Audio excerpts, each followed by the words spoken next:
నేటికి కూడా శ్రీనివాస పాఠశాలలో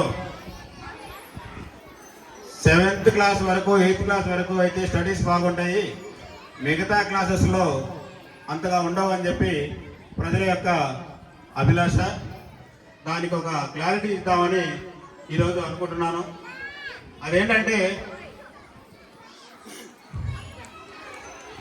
మనకు చుట్టుపక్కల ఉన్నటువంటి పాఠశాలలో ఒక్కొక్క తరగతిలో కనీసం 50 మెంబర్స్ ప్రతి పాఠశాల ప్రతి క్లాసులో ఉంటున్నారు.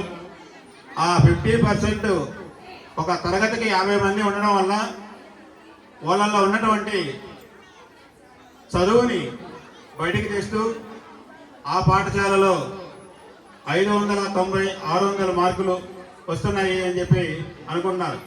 కానీ మన శ్రీనివాస స్కూల్ పాఠశాల యొక్క ముఖ్య ఉద్దేశం ఏంటంటే మాకైతే మార్కుల క్రైటీరియా అయితే కాదు, మేము మా పాఠశాలలో చదువుతున్నటువంటి ప్రతి విద్యార్థిని పాస్ కావాలా అనే ఉద్దేశంతో మేము చదువు చెప్తుంటాం. ఎందుకంటే 50 మంది 60 మంది చదువుతున్నటువంటి క్లాసుల్లో ఒకరో ఇద్దరు 500 పైన 600 మార్కులు వస్తున్నటువంటి ఈ రోజుల్లో మాకు ఏవి చదువు రానటువంటి పిల్లలు కూడా మాకు 10వ తరగతిలో ఉంటున్నారు ప్రతి సంవత్సరం కూడా.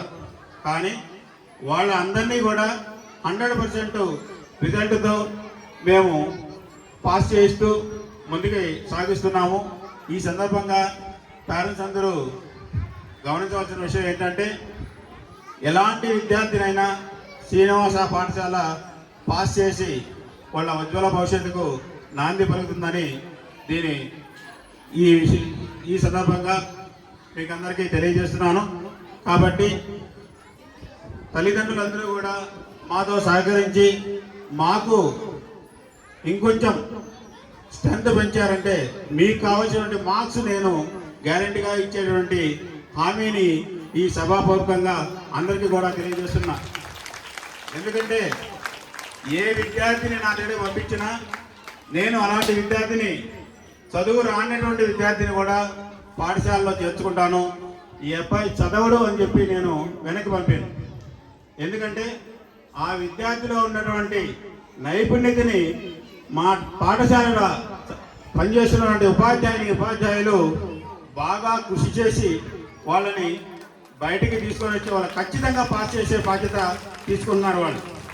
కాబట్టి అలాంటి ఉపాధ్యాయుల్ని ఈరోజు నేను మీ ముందు సగర్వంగా వాళ్ళందరినీ కూడా అభిమానిస్తున్నాను.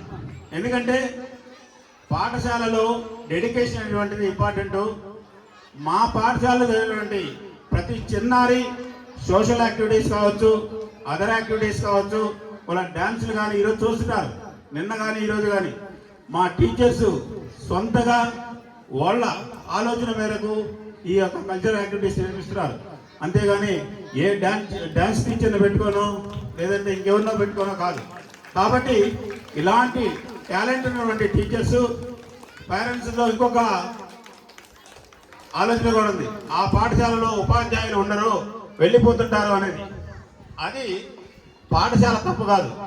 ఇక్కడ చేరినటువంటి టీచర్ని నమ్మి మనం ఈడ పని కల్పించినప్పుడు వాళ్ళు పిల్లల వద్ద శ్రద్ధ పెట్టుకొని ఈ అకాడమిక్ ఇయర్ కంప్లీట్గా చేసుకొని మేము బయట వెళ్తాము అనేటువంటి ఆలోచన ఉపాధ్యాయులకు ఉండాలి. కాబట్టి నేను మాకు ఎలాంటి టీచర్ని కూడా మధ్యలో తీసేయడం కానీ వీళ్ళు చదువు చెప్పలేరని కానీ ఎప్పుడూ ఉండదు. ఎందుకంటే మా పాఠశాలలో చదువుతున్నటువంటి చిన్నాళ్ళు ప్రతి ఒక్కరిని కూడా పేరున ప్రతి టీచర్ కూడా గుర్తుంచుకొని వాళ్ళ అభివృద్ధికి పాటుపడుతున్నారు.